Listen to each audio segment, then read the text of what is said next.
우리의 속담에 3살 버릇이 여든 간다라고 하는 속담이 있습니다. 이 속담은 우리의 삶에서 습관이 얼마나 중요한 것인가라고 하는 것을 나타내 주는 그런 말입니다. 그런데 왜 1살이나 2살이 아니고 3살이라고 했을까? 여러분들 생각해 보셨습니까? 1살 버릇이 여든 간다. 그런 말은 없습니다. 2살 버릇이 여든 간다. 그런 말도 없지요. 3살 버릇이 여든 간다. 이렇게 말씀해 주고 있습니다. 왜 그럴까? 그 이유가 있다고 그러지요. 그 이유는 1살이나 2살 되었을 때는 자기가 누구인지 스스로 생각할 수 있는 그런 능력이 아직 생기지 않았다는 것입니다. 그런데 3살쯤 되면서 서서히 자기가 누구인지를 생각하는 그런 모습들이 있어지게 된다고 그러지요. 3살이 되면서 말버릇, 행동거지 이런 여러 가지 습관들을 몸에 익히며 살아가게 된다고 그럽니다. 이때에 잘못된 습관이 들게 되면 여든이 될 때까지도 그 습관은 고치지 못하는 이런 모습들이 있다고 그러죠. 정말 잘못된 습관은 고치기 힘든 것 같습니다.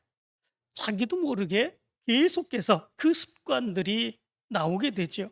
그러면서도 그것이 잘못된 것인지도 전혀 생각하지 못하고 계속 그러한 삶을 살아가는 것, 이것이 우리에게 있는 습관의 모습입니다. 습관이 얼마나 중요한 것인지 모릅니다. 어느 마을에 언제나 불평을 하는 농부가 있었다고 그럽니다. 그 마을에서 그 사람을 상대로 토돌이라 이렇게 별명을 지어주었다고 그러죠. 그 사람은 비가 조금만 와도 홍수 걱정을 하고, 햇빛이 너무 많이 비치면 가뭄 걱정하고, 해충이 조금만 생겨도 온 곡식에 피해를 본다고 안달을 치며 다니는 이런 모습들이 있었다고 그럽니다. 그런데 어느 해에 아주 크게 유례 없는 풍작이 들었다고 그럽니다.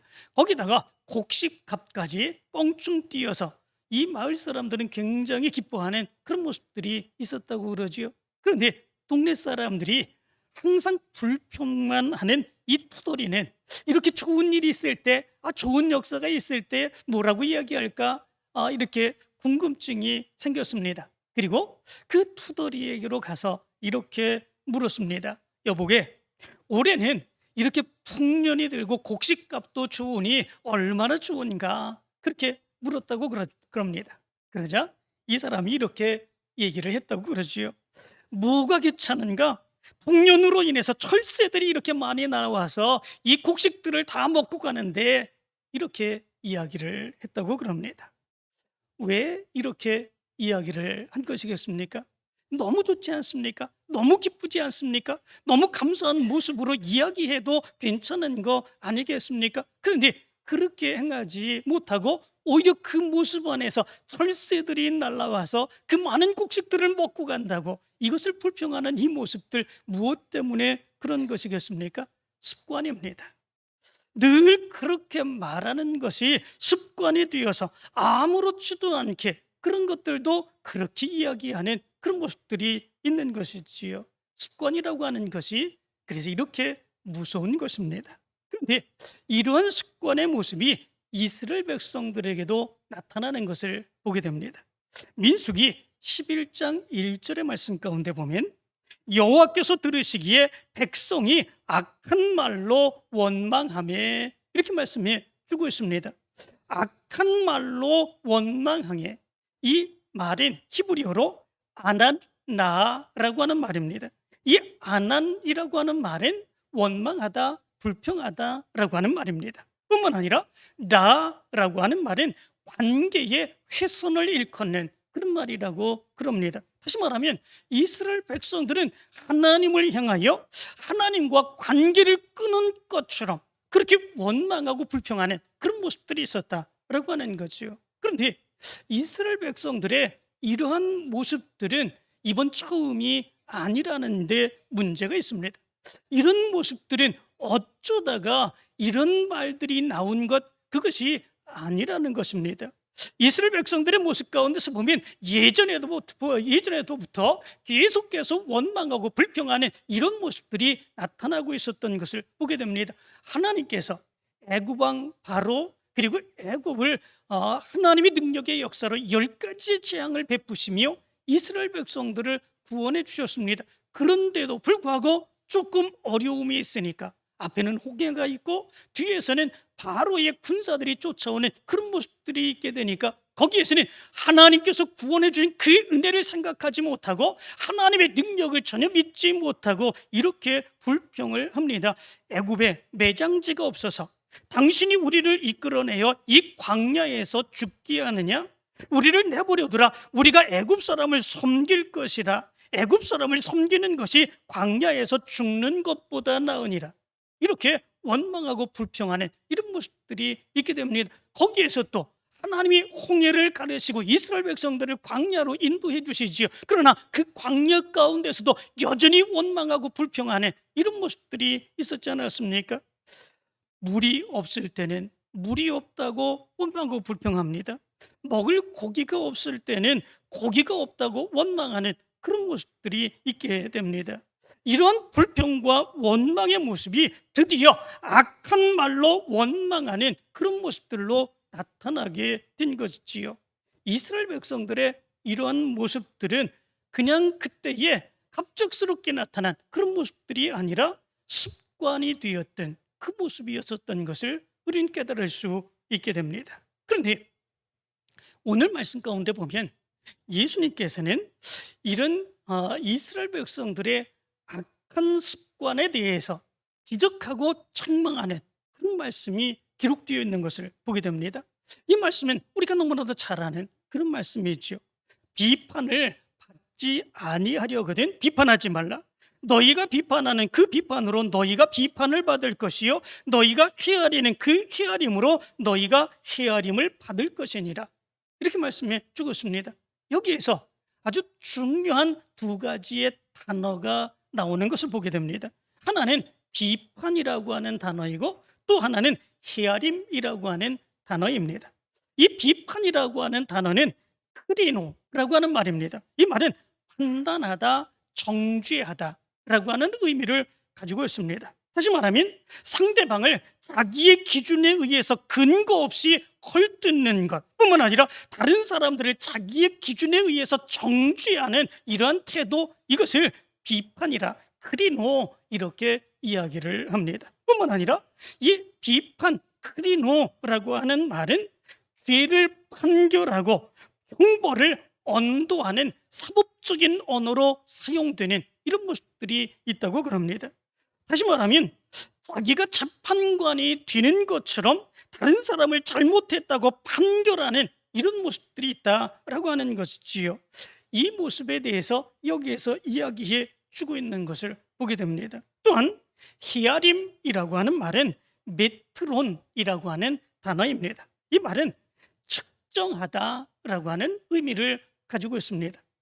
사람들이 물건을 거래하게 될 때에 측정하게 되는 그런 모습들이 있지요. 양을 측정하고 길이를 측정하는 그런 모습들이 있게 됩니다. 그리고 그것을 기준으로 해서 판매하게 되는 그런 모습들이 있게 되죠. 그럴 때에 어떻게 행합니까? 시골에 가면 좀 마음이 넉넉하기도 합니다. 그래서 뒤를 재고 그렇게 할 때는 좀 고봉으로 이렇게 주어지는 그런 모습들이 있게 되죠. 그런데 일반적으로는 그렇게 행하지 않습니다. 자기가 조금 손해볼까, 그래서 이렇게 많이 올려놓는 척하다가 손으로 쓱 쓸어버리는 이런 모습들이 있게 되지요. 그렇지 않으면 자기가 손해볼 수밖에 없는 그런 모습들이 있게 됩니다. 다시 말하면 여기에서 헤아림이라고 하는 것은 바로 그렇습니다.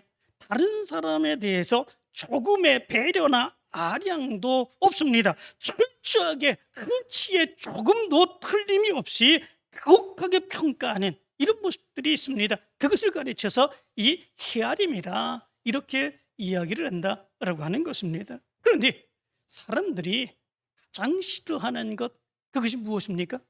비판받고 헤아림을 당하는 그런 모습이 있죠. 다른 사람들이 나에 대해서 비판을 합니다. 다른 사람들이 나의 모습에 대해서 헤아리는 그런 모습들이 있습니다.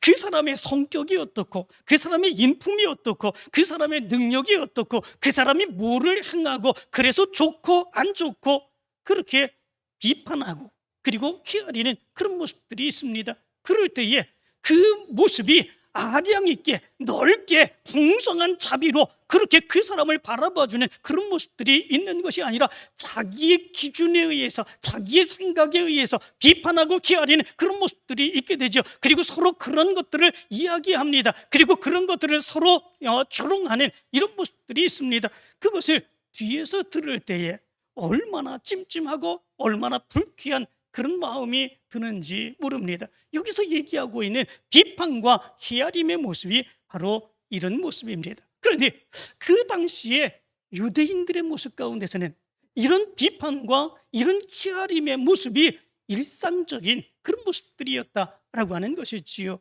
무엇 때문이냐면 특별히 이스라엘 백성들에게 하나님께서는 하나님의 말씀 율법을 주셨습니다. 그 율법을 가지고 자기 나름대로 지키며 살아가는 그 모습 안에서 자기는 이렇게 신앙생활을 했는데, 자기는 이렇게 말씀을 보고 배우고 그 말씀대로 살아가는데 너희들은 왜 그렇게 하지 않느냐라고 하는 것이지요. 그 중에 특별히 바리새인들과 서기관들은 더 그랬지 않았습니까? 자기네들이 철저하게 율법을 지킨다고 하는 그 이름으로 그렇지 못한 사람들을 비판합니다. 그렇지 못한 사람들의 삶을 헤아립니다. 그리고 그들을 정죄하는 그런 모습들이 있습니다. 너희들은 죄인이다, 정죄하는 그런 모습들이 있습니다. 자기만 옳다고 의롭다고 주장하는 이런 모습들이 나타나게 되는 거지요. 그래서 예수님께서는 지금까지 너희들이 습관적으로 계속해 왔었던 이런 비판하는 일, 이런 헤아리는 일, 그런 것들을 당장에 그만두라고 오늘 성경에서 말씀하고 있는 것을 보게 됩니다. 그렇게 하면 어떻게 된다는 것입니까? 하나님이 너희들도 그렇게 비판하고 너희들도 그렇게 헤아리실 것이다 말씀해주고 있습니다. 그렇게 되면 구원받을 사람이 어디 있습니까? 하나님 앞에서 심판받고 멸망받지 않을 사람이 어디 있겠느냐 말씀하고 있는 것을 보게 됩니다. 그런데 여기서 우리는 아주 중요한 것을 깨달을 수 있게 됩니다. 그것은 뭐냐면 우리의 삶 가운데서 행하는 이런 비판과 이런 헤아림이 삶의 습관이 되면 사람들에게만 그렇게 행하는 것이 아니라 하나님이 행하시는 일, 하나님이 우리에게 베풀어 주신 은혜, 그 모든 것에 대해서도 그렇게 행하고 감사하지 못하는 이런 모습들이 나타나게 된다라고 하는 거지요. 내 기준으로 하나님께서 내게 주신 은혜도 판단합니다.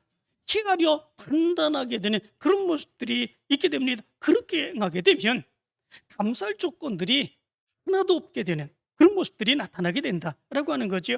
하나님으로부터 받은 은혜도 하나도 없다고 생각하는 이런 모습들이 나타나게 된다라고 하는 거죠. 자기에게 일어나는 많은 일들, 이런 것들은 자기가 열심히 일한 그런 대가 아니겠습니까? 자기가 애쓰고 수고한 일에 대한 결과이지 하나님이 행해 주신 것, 그런 것들은 전혀 없다 생각하는 그런 모습들이 있게 되죠. 언제 하나님이 나를 도와주셨습니까? 하나님이 내게 무엇을 주셨습니까? 하나님이 정말 나에게 행해 주시고 역사해 주신 것, 그런 것들이 어떤 것들이 있습니까? 내가 힘들고 어려웠을 때 그 모든 것 도와주고 그리고 감싸주고 힘써주신 것, 그것이 내 주위의 사람들이었습니다. 내 부모가 그랬습니다. 내 친구가 그랬습니다. 내 이웃이 그렇습니다. 내가 항상 힘들고 어려웠을 때 내 주위의 사람들이 나를 도와주었지 하나님이 행해 주신 것, 그것이 무엇인가 라고 하는 것입니다. 하나님이 도와주신 것 하나도 없다라고 하는 거죠. 자기의 기준 가운데서, 자기의 삶 가운데서 나타나는 그런 모든 일들을 비판하고 헤아리는 이런 모습들이 있게 된다면 하나님이 내게 행해 주신 하나님의 놀라운 역사, 감사할 조건들은 하나도 찾을 수 없는 그런 모습들이 있게 된다라고 하는 거지요. 철저히 판단하고 헤아리게 되면 하나님께서는 내게 주신 은혜는 아무것도 없습니다. 모든 것이 내가 한 것입니다.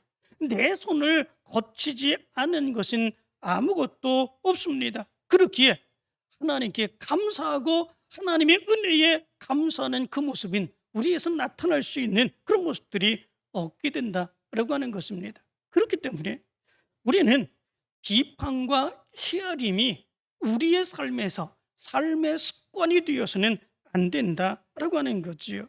우리의 삶은 모든 것은 내가 한 것 같지만 내가 잘한다고 우리의 삶의 모습이 그렇게 나타날 수 있는 것은 아닙니다. 내가 행한 것 같지만 보이지 않는 곳에서 나를 사랑해 주시고 나를 지켜주시고 나를 인도해 주시는 하나님의 은혜와 하나님의 손길이 있기에 지금 여기 우리가 있게 된 것이다 라고 하는 것이지요. 하나님이 역사해 주시지 않은 것 아무것도 없습니다. 하나님이 역사해 주셨기에 지금 여기 내가 있는 것이고 내 삶의 모습이 있는 것입니다. 여기에 이렇게 살아가는 이 모습도 하나님께서 내 생명을 붙들어 주시고 인도해 주셨기에 여기에 있을 수 있는 것입니다. 내 생명조차도 내가 할 수 있는 것은 아무것도 없습니다. 하나님께서 나에게 은혜를 주셔서 오늘도 살아갑니다.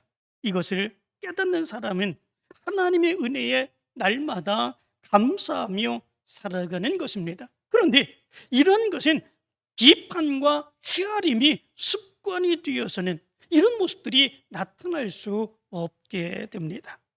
남편과 6살짜리, 4살짜리 자녀를 둔 채 세상을 떠난 영국의 여류 작가 샬롯 키틀리라고 하는 그런 여자가 남긴 마지막 글이 있습니다. 이 샬롯 키틀리는 대장암 4기를 진단받았습니다. 그리고 그 후 암세포가 간과 폐로 전이되어서 종양 제거술 2회, 방사선 치료 25회, 화학요법 치료 39회, 이런 엄청난 치료를 받았습니다. 그러나 끝내 이기지 못하고 36살에 세상을 떠났습니다. 이 샬롯 키틀리가 자기가 그렇게 엄청난 많은 고통을 겪는 그런 가운데서 마지막에 글을 남겨준 그런 글이 있습니다. 그 글을 여러분들에게 읽어드립니다. 살고 싶은 나날이 이렇게도 많은데 저한테는 허락되지 않네요. 아이들이 커가는 모습도 보고 싶고 남편에게 못된 마누라라도 되면서 늙어보고 싶은데 그럴 시간을 안 주네요. 지금까지 살아보니 매일 아침 아이들에게 일어나라고 깨우고 이따 끄라고 소리 지르는 나날들이 모두가 행복이거든요. 살고 싶어서 해보라는 온갖 치료 다 받아봤습니다. 기본적 의학 요법은 물론이고 기름에 절인 치즈도 먹어보고 쓰디쓴 즙도 마셔봤어요. 심지어 한방을 찾아가 침도 맞아봤지만 모두가 아니더라고요. 제 장례식 문제를 미리 처리해놓고 나니 매일 아침 일어나 제 아이들 껴안아주고 뽀뽀해 줄 수 있다는 게 새삼 너무 감사하게 느껴졌답니다. 이제 얼마 있으면 저는 남편 곁에서 잠이 깬 이른 아침의 기쁨과 행복을 잃게 되겠지요. 남편은 무심코 커피 잔 2개를 꺼냈다가 커피는 한 잔만 타도 된다는 사실을 깨닫고는 혼자 슬퍼할 테고요. 딸 아이의 머리도 따줘야 하는데 이제 일을 누가 해줄까요? 이들이 가지고 놀던 레고의 한 조각이 어디에 굴러 들어가 있는지를 저만 아는데 그건 이제 누가 찾아줄까요? 의사로부터는 6개월 시한 판정을 받았는데 22개월을 살았습니다. 그렇게 1년 넘게 보너스를 얻은 덕분에 아이의 초등학교 입학 첫날 학교에 데려다주는 기쁨을 가슴에 품고 떠나갈 수 있게 되었답니다. 아이의 흔들리던 이빨이 빠져 그 기념으로 자전거를 사주러 갔을 때는 정말 행복했습니다. 너무 감사한 일들이지요. 보너스 1년 덕에 30대 중반이 아니라 30대 후반까지 살고 가네요. 복부 비만이요? 늘어나는 허리둘레, 그거 한번 가져봤으면 좋겠습니다. 휘어지는 머리카락이요? 그거 한번 뽑아봤으면 좋겠습니다. 그만큼 살아남는다는 얘기잖아요. 저는 한번 늙어보고 싶어요. 부디 삶을 즐기며 사세요. 두 손으로 삶을 꽉 붙드세요. 여러분들이 부럽습니다. 살아간다고 하는 그 자체만으로도 그것이 얼마나 행복인지, 얼마나 기쁨인지 그것을 이야기해 주고 있는 그런 글입니다. 우리의 모든 삶을 비판과 헤아림으로 바라보면 억울하고 괴롭고 원망스럽고 한스럽고 고통스러운 그런 것뿐입니다. 오늘 이렇게 살아있고 오늘도 이렇게 살아간다는 것만 해도 하나님의 은혜, 하나님의 역사는 깨닫지 못하는 그런 모습들이 있게 됩니다. 비난과 헤아림이 습관이 되면 우리의 삶에 감사할 것은 아무것도 없습니다. 원망과 불평으로 살다가 이 세상을 끝날 수밖에 없는 그런 모습들이 있습니다. 유대인들에게 구전되어 내려오는 새들의 불평이라고 하는 동화가 있습니다.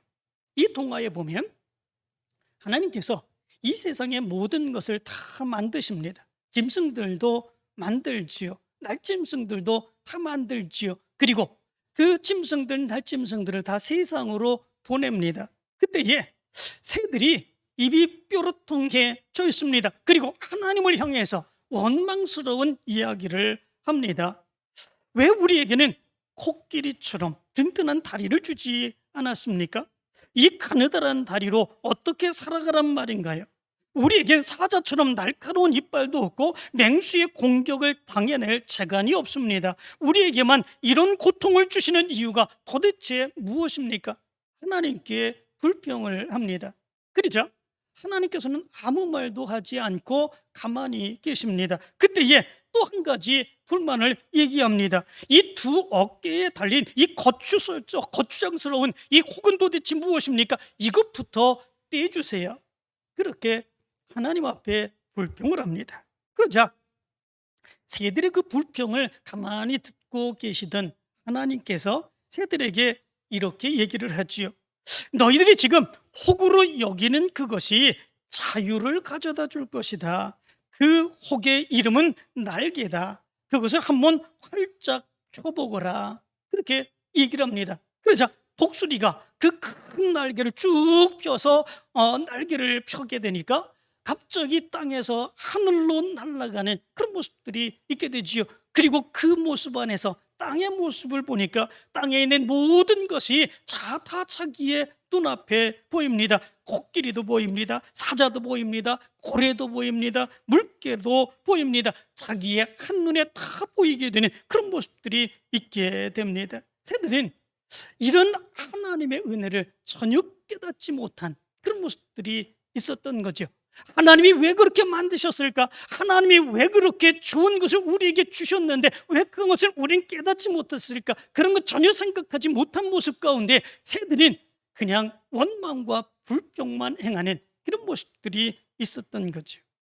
사랑하는 성도는 비판과 헤아림이 습관이 되어서 살아가게 되다 보면 우리에게서 행하시는 하나님의 놀라운 은혜, 하나님의 역사, 숨겨진 하나님의 계시, 이 모든 것들은 전혀 생각하지 못하게 됩니다. 내 마음대로 판단하게 되죠. 내 생각대로 판단하게 되죠. 그리고 그 모습 안에서 내 생각과 내 뜻대로 원망과 불평의 모습이 나타나게 되는 그런 모습들이 있습니다. 하나님을 향해서는 하나도 감사할 조건이 없게 되는 이런 모습들이 있게 됩니다. 그래서 우리 믿음의 사람들은 하나님께서 주신 그 축복을 발견할 수 있는 눈을 가질 수 있어야 됩니다. 그렇게 되면 우리는 원망의 모습에서 하나님을 찬양하고 더 큰 축복받는 삶을 살아갈 수 있게 됩니다. 그 눈이 무엇이겠습니까? 그 눈을 갖지 못하게 되면 자기의 생각과 자기의 판단으로 비판과 헤아림으로 이 세상의 모든 것들을 판단하며 원망하고 불평하고 자기에게 좋은 것만 기뻐하는 그런 삶을 살아갈 수밖에 없지요. 그 눈이 어떤 눈이겠습니까? 믿음의 눈입니다. 믿음으로 우리의 삶을 바라보는 눈이지요. 그렇게 된다면 내 삶의 모든 것이 내가 한 것이 없습니다. 하나님이 하셨습니다. 하나님이 인도하셨습니다. 하나님이 역사하셨습니다. 내 삶의 모든 것은 하나님의 영광을 위하여 하나님이 축복해 주셨습니다. 우리 믿음의 사람들은 그것을 깨닫게 되고, 그것을 깨닫게 될 때에 믿음을 갖게 되고, 그 모습 안에서 하나님의 영광을 찬양하며 감사할 수 있는 그 모습이 될 수 있게 됩니다. 고린도전서 2장 12절은 그래서 이렇게 말합니다.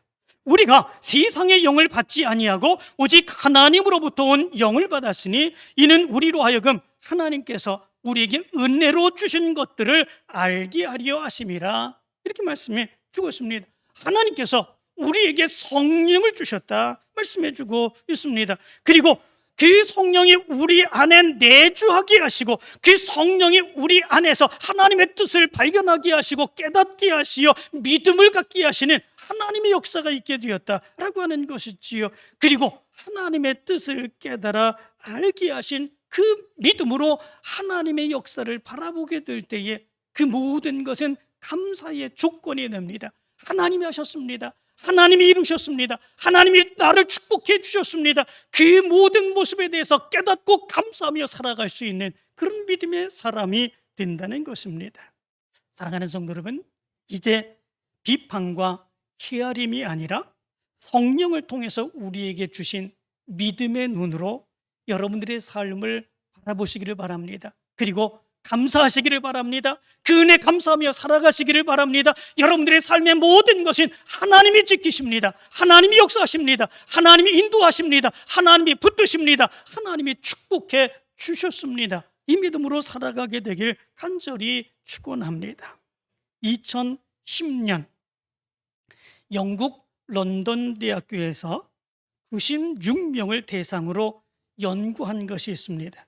그것은 뭐냐면 습관을 만드는데 어느 정도의 시간이 걸리는가 라고 하는 것들을 연구했습니다. 여러분들의 습관을 만드는데 어느 정도의 시간이 소요할 거라 그렇게 생각을 하십니까? 그런데 이 연구에 의하면 자기의 습관을 만드는 데는 평균 66일이 소요된다, 그렇게 연구 결과를 발표했습니다. 내 의도적인 생각이나 의지가 없어도 자동적으로 자기의 행동을 행하게 되는 그런 습관, 그런 모습들이 자리 잡게 되는 데는 지속적으로 66일을 계속해서 그런 행동들을 반복하게 될 때에 바로 우리에게 지속적인 습관이 생기게 된다라고 하는 거죠. 공부를 행하든가 다이어트를 한다든가 또 담배를 피는 분들은 금요를 한다든가 술을 마시는 분들은 이제 술을 끊는다든가 이런 것들을 행하는 모습 가운데서 66일을 지속적으로 그렇게 행해야 그것이 습관이 되고 그 이전에 있던 자기의 습관이 바꾸어지게 되는 이런 모습들이 있게 된다라고 하는 것입니다. 그런데 우리의 모습 가운데서는 66일을 지속적으로 그렇게 살아가는 것, 그렇게 쉽지 않습니다. 지금까지 비판과 헤아림으로 살아왔었습니다. 그 삶의 모습이 우리 가운데 없어져야 되는데, 그렇게 해서는 안 되는데, 그러면 이것을 바꿔야 된다고 생각을 하는데, 그럼 어떻게 해야 되는가? 믿음으로 살아야지요. 하나님의 말씀으로 살아야지요. 하나님께서 내 속에 역사해 주신 성령의 은혜로 하나님의 뜻을 바라보며 살아야지요. 어떻게 그렇게 합니까? 며칠을 그렇게 해야 되겠습니까? 끊임없이 66일 동안 지속적으로 그런 믿음의 삶을 반복해서 살아가는 모습이 있을 때 바로 신앙이 습관이 되고 감사가 습관이 되고 믿음이 습관이 되어 하나님의 뜻을 발견하며 감사하며 찬양하며 살아갈 수 있다는 것입니다. 그렇지 아니하면 우리의 삶 속에서 이 말씀을 들을 때는 그렇게 살아가지 말아야지 깨닫고 돌아가면 다시금 원래의 모습으로 돌아갑니다. 작심삼일이라고 2, 3일 계속되다가 그것을 다시 원래로 돌아가게 되는 그런 모습들이 있습니다. 그러면 우리의 습관은 바꿔지지 않습니다. 헤아림과 비판의 삶의 모습이 우리 가운데서 끊임없이 나타나고 감사의 습관이 되는 그 모습은 우리에게서 나타나지 않습니다. 감사도 습관이 되어야 됩니다. 그 습관이 될 때에 하나님의 은혜를 바라보게 되고 하나님의 뜻을 바르게 깨닫게 되고 감사하며 살아갈 수 있는 그런 모습들이 되게 되는 것입니다. 이제 오늘부터 여러분들의 습관이 바꿔지게 되길 간절히 축원합니다. 지금까지 여러분들의 삶이 어떤 모습이었습니까? 비판과 헤아림으로 살아왔던 그런 삶의 모습이 아니었습니까? 그렇다면 오늘부터 감사가 습관이 될 수 있도록 66일 동안을 믿음으로 살아보시기를 바랍니다. 말씀으로 살아보시기를 바랍니다. 예배로 살아보시기를 바랍니다. 그래서 여러분들의 삶에 감사가 습관이 되고 날마다 하나님의 뜻에 감사하며 믿음으로 살아가게 되는 귀한 역사가 나타나게 되길 간절히 축원합니다.